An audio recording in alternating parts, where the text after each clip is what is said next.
Praise the Lord. Help me Lord എന്ന YouTube ചാനലിലേക്കും Facebook പേജിലേക്കും എല്ലാവർക്കും സ്വാഗതം. ഞാൻ ബെൻസി. ആദ്യമായിട്ട് ഈ വീഡിയോ കാണുന്ന ആരെങ്കിലും ഉണ്ടെങ്കിൽ ഫേസ്ബുക്കിൽ ഹെൽപ്പ് മീ ലോർഡ് എന്ന ചാനൽ സബ്സ്ക്രൈബ് ചെയ്യാൻ മറക്കരുത്. കാരണം നിങ്ങൾ ഈ ചാനൽ സബ്സ്ക്രൈബ് ചെയ്താൽ ഞാൻ എപ്പോൾ വീഡിയോ ഇട്ടാലും അതിന്റെ നോട്ടിഫിക്കേഷൻ നിങ്ങൾക്ക് കിട്ടും. പലരും പരാതി പറയുന്നുണ്ട്, ഇപ്പോൾ സബ്സ്ക്രൈബ് ചെയ്തിട്ട് നോട്ടിഫിക്കേഷൻ കിട്ടുന്നില്ല എന്ന്. അങ്ങനെയുള്ളവർ അതിന്റെ അടുത്തൊരു ബെൽ ബട്ടൺ ഉണ്ട്, അതൊന്ന് പ്രസ് ചെയ്ത് ഓപ്ഷൻസ് ഓൾ വീഡിയോസ് എന്നാക്കിയാൽ മതി. ഞാൻ എപ്പോൾ വീഡിയോ ഇട്ടാലും ഉടൻ തന്നെ നിങ്ങൾക്ക് നോട്ടിഫിക്കേഷൻ കിട്ടും. പിന്നെ ഞാൻ ഉപ്മയുടെ റെസിപ്പി, ഉടുപ്പി ഉപ്മയുടെ റെസിപ്പി ഇട്ടപ്പോൾ അതിൽ നമ്മുടെ ഒരു വ്യൂവറായ എന്റെ ഒരു പ്രിയപ്പെട്ട ചേച്ചി അജിത മോഹൻ, അജിതേച്ചിയുടെ മോൾക്ക് ഒരു ഹായ് പറയണമെന്ന് പറഞ്ഞിട്ടുണ്ട്. മീനുട്ടി. അപ്പോ ബെൻസി ചേച്ചിയുടെ വക സ്പെഷ്യൽ ഹായ്. ഇന്നത്തെ നമ്മുടെ വീഡിയോ കാ കൊണ്ടുള്ള ചിപ്സ് ആണ്. അത് പക്ഷേ നമ്മുടെ നാട്ടിൽ ഏത്തക്ക കൊണ്ട് അല്ലെങ്കിൽ നേന്ത്രക്കാന്നും പറയും. നിങ്ങൾക്ക് മനസ്സിലായില്ല എന്നുണ്ടെങ്കിൽ ഞാനിവിടെ ഒരു ഫോട്ടോ ഇട്ടേക്കാം. ഈ കാ കൊണ്ടാണ് നമ്മൾ കൂടുതലും ഏത്തക്ക ചിപ്സ് ഉണ്ടാക്കുന്നത്, അല്ലെങ്കിൽ കാ ചിപ്സ് ഉണ്ടാക്കുന്നത്. പക്ഷേ ഇവിടെ നോർത്ത് ഇന്ത്യൻസ് ആ കാ കൂടുതൽ ഉപയോഗിക്കാറില്ല. നമ്മുടെ പൊന്തൻക ഇല്ലേ, കറിക്ക, അതുകൊണ്ടാണ് ഇവിടെയുള്ളവർ ചിപ്സ് ഉണ്ടാക്കുന്നത്. നാട്ടിൽ ഈ പൊന്തങ്ക കൊണ്ട് ചിപ്സ് ഉണ്ടാക്കുമോ എന്ന് എനിക്കറിയില്ല, ഞാൻ കണ്ടിട്ടേ ഇല്ല. നിങ്ങളുടെ സ്ഥലത്ത് അങ്ങനെ ചെയ്യുന്നുവെങ്കിൽ ഇവിടെ കമന്റ് ഇട്ട് അറിയിക്കണേ. ഞാൻ ഇവിടെ നോർത്ത് ഇന്ത്യയിൽ വന്നേ പിന്നാണ് കാണുന്നത്.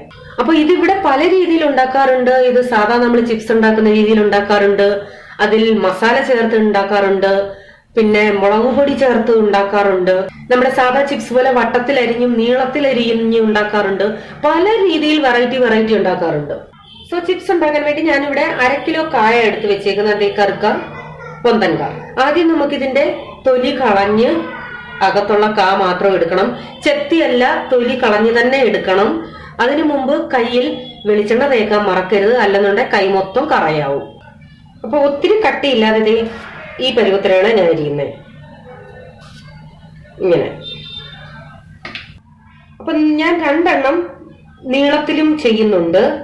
ഒരു കായ എടുത്തിട്ട് അതിനെ നടുവേ 2 ആക്കണം. എന്നിട്ട് ഇങ്ങനെ ചീകിയെടുക്കണം. ഈ പരുവം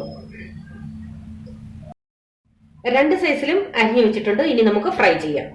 അപ്പോൾ ചീനച്ചട്ടി വെച്ചിട്ട് അതിലേക്ക് എണ്ണ ഒഴിച്ചു കൊടുക്കാം. എണ്ണ ചൂടായി വരുന്നുണ്ട്. ഇനി നമുക്ക് തീ ലേശം കുറച്ചേച്ച് ഇതിനകത്തോട്ട് കായിട്ട് കൊടുക്കാം.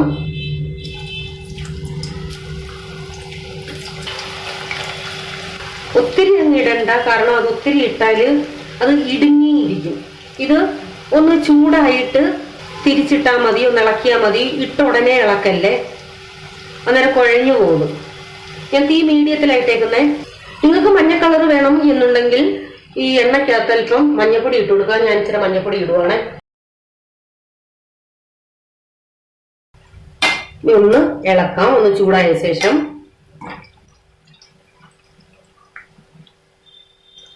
ഇതിങ്ങനെ ഇട്ട് ഇടയ്ക്കിടയ്ക്ക് ഇളക്കിക്കൊണ്ടിരിക്കരുത്, നമ്മുടെ കാ കുഴഞ്ഞു പോകും. ഒന്ന് മൊരിഞ്ഞു വരുമ്പോ ഇളക്കി കൊടുത്താൽ മതി. ഇപ്പൊ അതാ നന്നായിട്ട് മൂത്ത് വരുന്നുണ്ട്. എണ്ണയൊന്നും ഒട്ടും പറ്റിയിട്ടില്ല, കണ്ടോ നിങ്ങള്? എണ്ണയെ ഒഴിച്ചത് അതുപോലെ കിടപ്പുണ്ട്. ഇത് കിലുക്കം പോലെ വെച്ചു തുടങ്ങി. അപ്പൊ നിങ്ങൾക്ക് ഇതിനേക്കാളും മഞ്ഞ കളർ വേണമെങ്കിൽ കുറച്ചുകൂടെ മഞ്ഞപ്പൊടി ചേർത്ത് കൊടുക്കാമേ.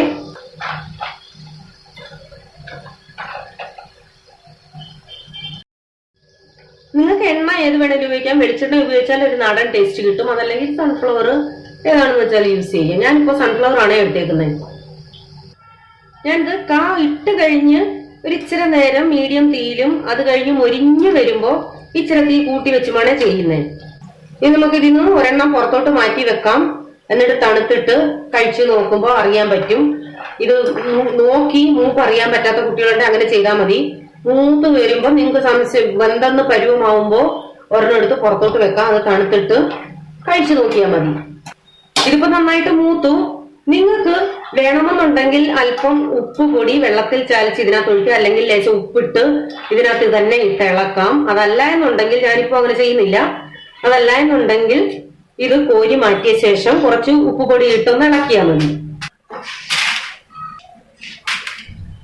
ഇനി ബാക്കിയുള്ളതും ഇട്ട് കൊടുക്കാം. ഇതും റെഡിയായി, നമുക്ക് കോരാം. ഇനി നമുക്ക് മറ്റേ നീളത്തിൽ വെച്ചിരിക്കുന്നത് ഇതുപോലെ വറുത്തു പോരാം. അതവിടെ മൂക്കട്ടെ. അപ്പോഴത്തേക്ക് നമുക്ക് ഇത് കുറച്ച് ഉപ്പിനകത്ത് കുറച്ച് വെള്ളം ചാലിച്ച് വെച്ചേക്കുന്നതാ. ഡയറക്റ്റ് ഉപ്പ് പൊടി വേണമെങ്കിലും ഇടാം. ഇതിങ്ങനെ ഒഴിച്ച് എണ്ണയ്ക്കകത്ത് ഒഴിക്കാൻ, പക്ഷെ നിങ്ങൾ സൂക്ഷിക്കണം. എണ്ണയ്ക്കകത്ത് ഒഴിച്ചിട്ട് മാറി പിന്നെ ഒഴിക്കാവൂ, അത് പൊട്ടിത്തെറിക്കും. എണ്ണയ്ക്കകത്ത് പച്ചവെള്ളം ഒഴിക്കുമ്പോൾ, അതായത് ഉപ്പുനീര് ഒഴിക്കുമ്പോൾ. അപ്പൊ അത് അങ്ങനെ പേടിയുള്ളവര് ഇങ്ങനെ ചെയ്താൽ മതി. അപ്പൊ ഇങ്ങനെ നമ്മൾ നീളത്തിൽ ഫ്രൈ ചെയ്യുന്നത് മറ്റേതിനേക്കാൾ ലേശം സമയം കൂടുതൽ എടുക്കുമേ ഫ്രൈ ആവാൻ. അതുകൊണ്ട് എത്രയും കട്ടി കുറച്ചരിയാമോ അങ്ങനെ തന്നെ അരിയണം. എന്തേ കണ്ടില്ലേ, തീരെ കനം കുറച്ചാണ് ഞാൻ ഇട്ടേക്കുന്നത്. ഒട്ടും കട്ടി കൂടരുത് ഇതിന്. മറ്റേതിന് ഇച്ചിരി കട്ടി കൂടിയാലും കുഴപ്പമില്ല, വട്ടത്തി അരിയുന്നതിനെ. അപ്പൊ അതെ, ഇതും ഫ്രൈ ആയി, നമുക്ക് കോരാം. അപ്പൊ ഇത് നമുക്ക് മറ്റേതിന്റെ കൂട്ട് ഉപ്പ് മാത്രം തേച്ച് വേണമെങ്കിലും ചെയ്യാം. ഞാൻ ഇത് ഇച്ചിരി മസാലയായിട്ട് ചെയ്യുക. കുറച്ച് മുളക് പൊടി, അതിനകത്തേക്ക് കുറച്ച് ഉപ്പ് ചേർത്ത് ഒന്ന് മിക്സ് ചെയ്യാം. എന്നിട്ട് ഇതിനകത്തോട്ടൊന്ന് വിതറി കൊടുക്കാം. എത്രയും മസാല വേണം അതനുസരിച്ച് ചെയ്യാമേ. എന്നിട്ടൊന്ന് ഇളക്കാം. ഈ മുളകും ഉപ്പുമൊക്കെ ഇതിനകത്ത് അങ്ങ് പിടിച്ചോളും. അപ്പൊ മസാല ചിപ്സായി. ഞാൻ ആ പൊടി മൊത്തം ഇട്ടിട്ടില്ലേ, ഇച്ചിരി ഇട്ടിട്ടുള്ളേ. അപ്പോ നമ്മുടെ വളരെ പെട്ടെന്ന് ഉണ്ടാക്കാൻ പറ്റുന്ന ചിപ്സ് റെഡി ആയിട്ടുണ്ട്. നിങ്ങൾ എല്ലാവരും ഇത് ട്രൈ ചെയ്യണം, അഭിപ്രായം അറിയിക്കണം. ഈ വീഡിയോ ഇഷ്ടമായ ലൈക്ക് ചെയ്യാൻ മറക്കരുതേ. അപ്പൊ ഇതുപോലെ വെറൈറ്റി ആയിട്ടുള്ള വീഡിയോയുമായി ഇനിയും വരാം. Till then bye, God bless you.